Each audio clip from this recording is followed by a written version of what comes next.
Hello, aloha, this is Ashtart. This is a pick a card reading for what you most need to know right now. Put everything way too far up. That's better. My rose quartzes. I found my other little rose quartz sphere, so I let that join us today. I got these rose quartzes while I was at what is that place called? I think the Aquarian Connection in Richmond, Virginia. I lived there for a couple of years, and they have great crystals over there. And this citrine, where did I get this?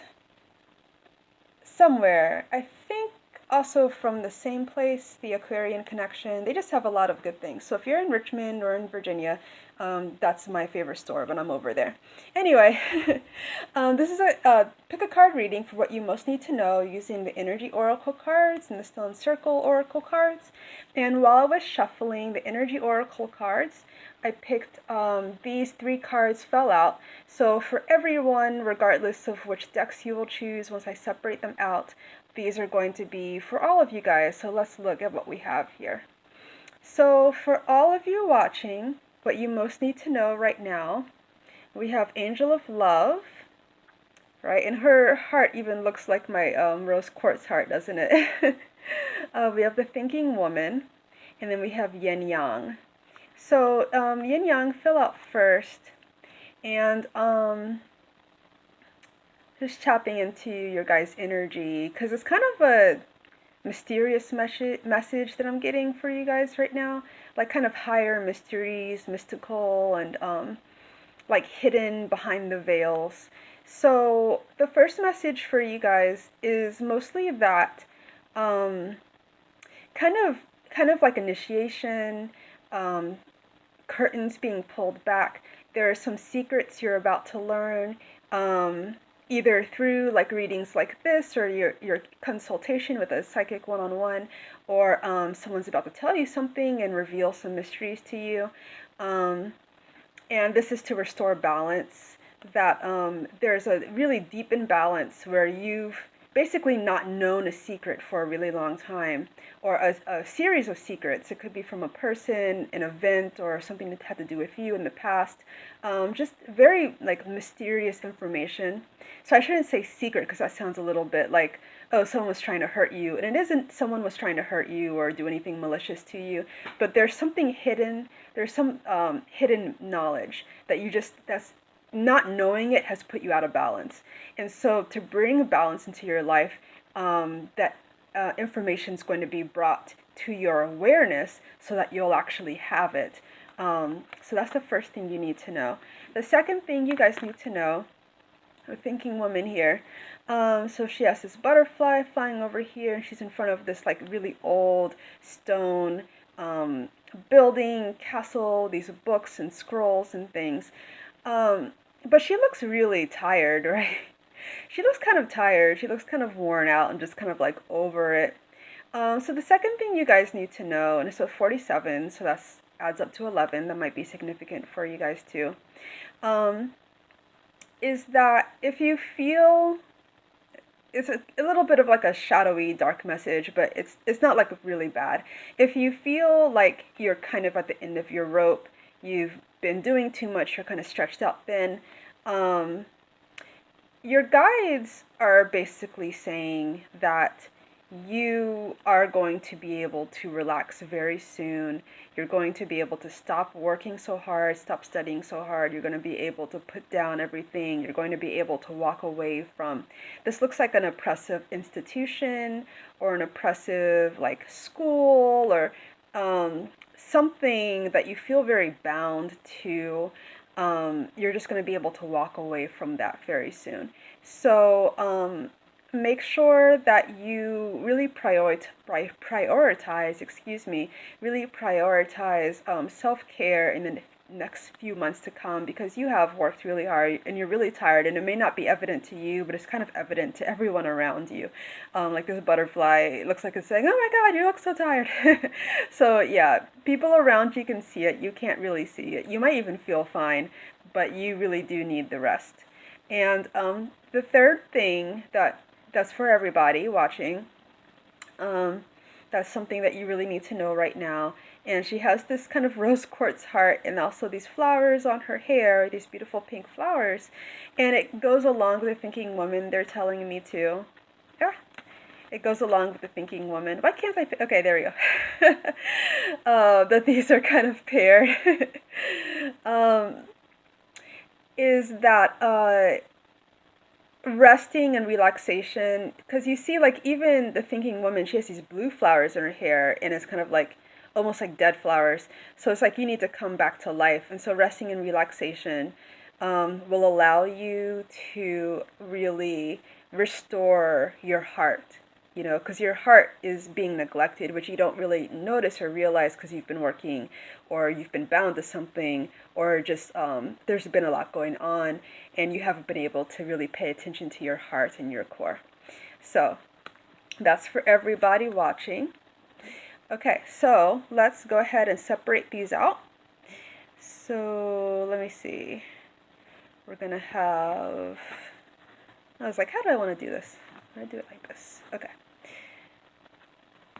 Alrighty. And then the energy oracle cards. That one wants to go there. This one wants to go here. And this one wants to go here. Okie dokie. So, they're all falling. Stop falling. Okay, so we have 1, 2, 3. 1, 2, and 3. So you go ahead and pick whichever deck you want to use. And then if I remember, I'll put the numbers in the comment box below. And if I don't, please go ahead and do it for me. Thank you so much. All right. If you've picked your deck that you want to use, we'll get started with deck number 1. So go ahead and put these back up here. Alrighty. And if the video cuts short, I will just go ahead and post a part 2. Alright, so for you guys that picked deck number 1, here's what you most need to know right now. What are they saying? Bottom of the deck. Okay. And you get these 2 cards. Interesting. Okay, so for you guys who picked deck number 1, this card, Ophelia Light. This card, the Wise Woman.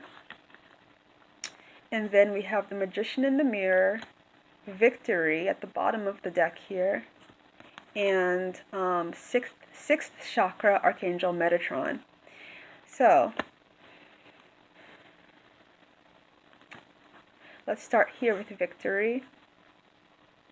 So for you guys that picked deck number 1, this is a 28, adds up to 10. That might be significant for you. And she has this beautiful golden crown on her head. It kind of looks like snakes, actually, which is interesting because she's covered in snakes. But we'll come to that in a second. So she has this beautiful wreath. And your guides are saying victory with like exclamation points. You're victorious. You're doing something amazing, or you're about to do something amazing, or you just finished doing it.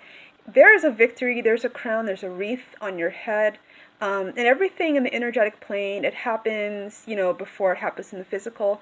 So they're saying that this is your energetic body right now, that you're crowned with victory, and you will start to see this actually showing up in your life in a really powerful way, or you're seeing it right now. So you are victorious, you are a victor. Magician in the Mirror, and it has that infinity symbol. 53 adds up to 8. That might be significant for you. And there's this mirror in the back of the Magician. He's holding these 2 fires, like this orange fire, orange-red fire, and this like blue fire, which is really cool, right? Like, fire is blue, that's so awesome. And he has this pendant around his neck as well. Okay, this message is really intense coming through. What am I hearing? It's like this very, very intense, like you guys are kind of mystical, kind of powerful, and you may or may not know that all humans are really magical, but you in particular watching this for group 1, you're kind of extremely very mystical, extremely very powerful, and not a joke, not a, you know, in the mystical plane, in the spiritual plane, you're kind of a big deal. And again, you might not really fully know that. On the other side of the veil, I'm using a lot of mystical terms, so if I confuse you, just let me know in the comments. But on the other side of the veil, that's like the spiritual realm beyond this realm, you know, where we are, where all the spirits and all the angels and all the fairies and all the everything live. On the other side of the veil, they are witnessing you, and that's really important because as you come into victory, what happens is other beings are also attracted to your light. And this isn't a dark message or a warning even necessarily. It's just to make you aware, because there's nothing for you to fear. You're actually very, very protected by Archangel Metatron, and they're saying specifically Archangel Metatron, and in this card they're saying that he protects all the really bright and shining lights, and so you're deeply protected. There's nothing for you to fear, but they want you to be aware that there are other spirits being attracted to your beautiful light, and other spirits that want to get involved with you. And what you most need to know is that your guides want you to know to use your wisdom, use your discernment, especially if some people come to you, like this crow here, or this horse. If some people come to you and they tell you things that kind of go against your heart, kind of go against your common sense, or like what you think is best, you actually can use your discernment and say, actually, I'm not going to do that. And that's your own protection kicking in, telling you, don't do this thing, because that's actually a negative spirit come in the form of this person, or like this urge that you have that's like saying, hey, do this thing, but that's actually not a good thing for you. And again, it's not that you did anything wrong, it's that they're just you're so bright, you're so shining, that's why all these spirits are being attracted to you right now. Okay? All right, I hope that helps you guys out a lot. And if you want to watch one of the other decks as well, feel free to do that. I'll talk to you later. If you pick deck number 2, here's what I have for you.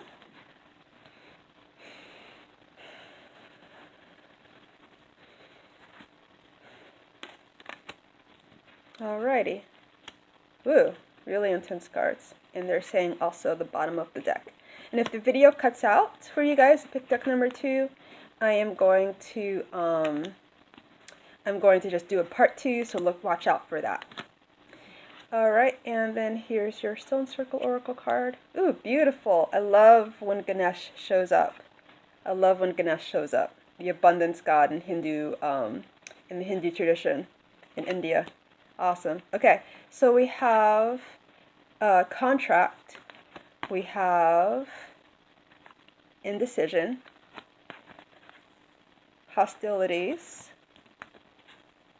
goddess of the moon, the thinking man. So this is the counterpart, right, to the thinking woman that showed up at the very beginning for everybody, and then Ganesh, of course, the guy who showed up from the Stone Circle Oracle. All right.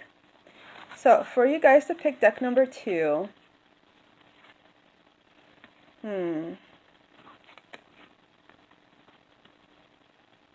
just listening to all your guides, basically.